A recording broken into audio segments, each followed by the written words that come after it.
The air was thick with tension, the kind of stillness that crawls under your skin.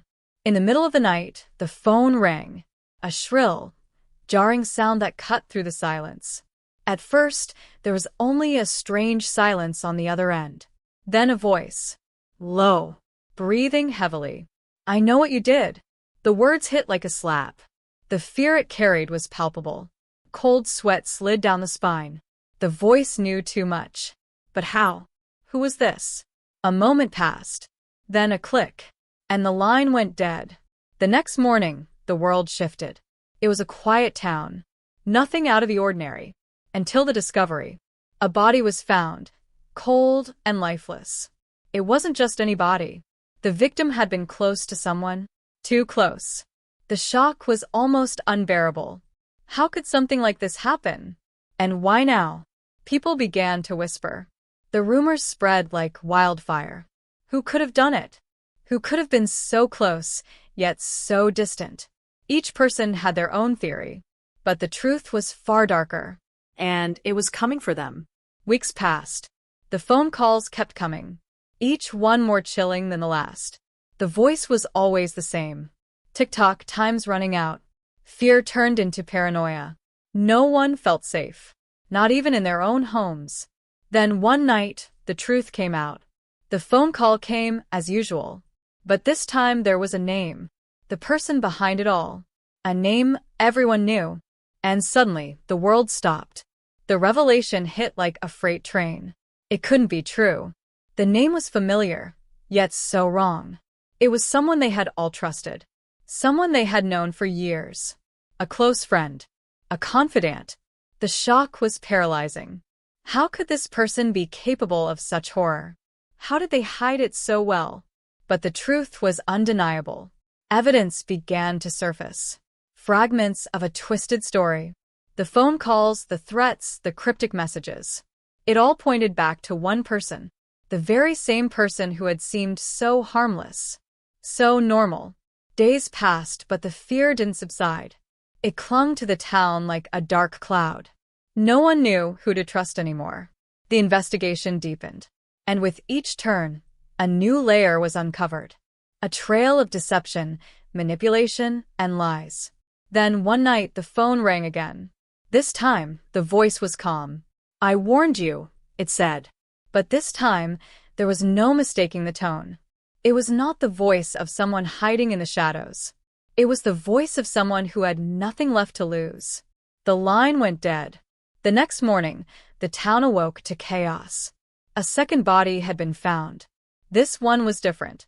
More brutal. More deliberate. And the connection to the first victim was clear. But this time, the killer was nowhere to be found. The search was on.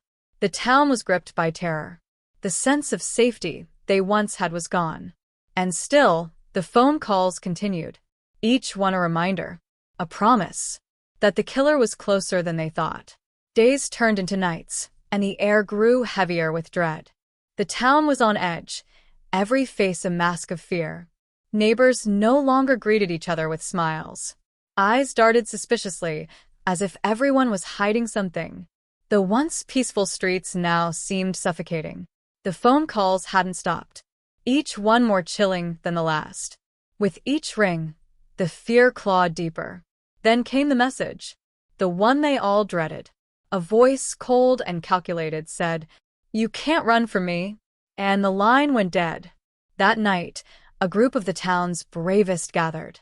They weren't sure what they were doing, but they couldn't sit still any longer. They gathered in the abandoned house at the edge of town, the house that no one dared approach. Rumor had it, it was cursed. That's why no one ever lived there. They had a plan. Search the house, find any clue, and end this nightmare. The door creaked as they pushed it open. A musty smell filled the air. Darkness enveloped the room, swallowing them whole. They moved carefully, their breaths shallow, their hearts pounding in their chests. Footsteps echoed from above. The sound was slow, deliberate. Each step was louder, closer. It was as if the house itself was alive. The group froze. A single creak echoed across the floor. And then nothing. Silence so thick it was suffocating. But then, A voice broke the stillness. A soft whisper, barely audible. "Get out." The words seemed to come from everywhere. The walls, the air, the shadows. Fear swept over them, a wave of cold panic. But they couldn't turn back now. They moved deeper into the house. The floorboards groaned beneath their weight. They reached the stairs, slowly ascending. And then they saw it. A figure, standing at the top of the stairs, shrouded in darkness. It was too late to retreat. The predator was among them. The figure didn't move. It just stood there, watching. The shadows clung to it, hiding its features. The air was thick with tension. Every breath felt like it could be their last. The silence was unbearable, suffocating. Then, without warning, the figure stepped forward. A flicker of light caught its face. It was them. The person they thought they knew. The friend. The confidant. The one who had been at the center of it all. And yet, standing before them, there was nothing familiar about the face. It was hollow. Empty. "You thought you could stop me?" The voice was low, almost amused. But there was something in it, something dark. The group backed away, their hearts racing. They had made a mistake coming here. But there was no turning back now. The figure moved closer, slowly, almost lazily. The weight of its presence pressing down on them. They could feel it, suffocating. The walls seemed to close in. One by one, they turned to flee. But it was too late. The door slammed shut with a deafening bang, trapping them inside. The figure smiled, its eyes glinting in the dim light. "This is where it ends," it said. And in that moment, the room felt smaller, darker. Every exit was blocked. There was no escape. The air was thick with fear. The tension was unbearable. They were caught in its web. And they knew, deep down, there would be no surviving this. Not all of them would make it out. And the ones who did would never be the same. The lights flickered, casting eerie shadows across the room. And as the seconds stretched on, each one felt like an eternity. The figure's steps echoed, growing louder. It was coming for them, slowly, deliberately. And no one knew who would be next. The room seemed to pulse with a dark energy. Each breath felt heavier than the last. The figure's footsteps echoed, methodical. It was getting closer. The group, frozen in place, tried to make sense of what was happening. But the fear, sharp and thick, clouded their thoughts. They knew they were running out of time. One of them, a woman, broke the silence. She backed away, her voice trembling. "Please let us go." But the figure only laughed, a cold, hollow sound. "You had your chance." The room felt even smaller now. The walls seemed to close in around them. Another of the group, a man, tried to make a move. He lunged toward the door. But it was too late. The figure was faster, far faster than he could have imagined. Before he could reach the handle, a sharp, gut-wrenching scream echoed. The man fell to the floor, clutching his chest. Blood spread across the floor, pooling around him. The others stared in horror, paralyzed by the sight. The figure stepped forward, its expression unreadable. It moved with unnatural speed, its shadow casting over the room. The remaining members of the group scrambled backward, desperate for escape. But there was nowhere to go. No way out. The woman stumbled, her feet catching on the floorboards. She gasped for air, heart hammering in her chest. But the figure was already upon her. There was no fight, no chance to resist. Just the cold, inevitable finality. One by one they fell, each scream swallowed by the silence of the house. The figure didn't seem to care for the terror. It was methodical, precise, as if they were just pawns in a game. When it was over, the house was silent again. The walls, once filled with whispers of terror, now stood still. But something remained, a lingering presence, a feeling that would never truly leave. And outside, the night was still. But within those walls, the darkness had claimed its victory. The once peaceful town would never be the same. The killer had claimed it as their own. As the night stretched on, the town remained unaware of the horror that had unfolded within the walls of that abandoned house. The streets were quiet, save for the occasional rustle of leaves in the cold wind. But something had changed. An eerie sense of unease hung in the air. The town had been marked, and it was only a matter of time before the truth emerged. Days passed, but no one spoke of what had happened inside that house. The residents tried to pretend life was normal, but the whispers never stopped. The disappearances one by one began to unravel the facade. People who were close to the victims started to notice something off. A few felt a cold presence that seemed to follow them.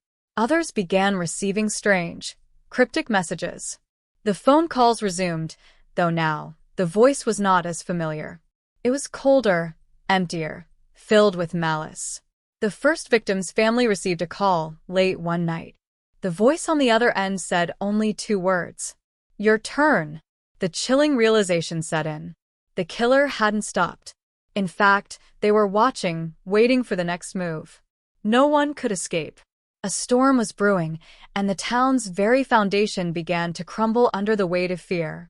Investigators scrambled for answers, but the truth was elusive. The more they dug, the more they uncovered pieces of a web so tangled, it seemed impossible to unravel. Each lead only led to more questions, and the walls of suspicion closed in tighter.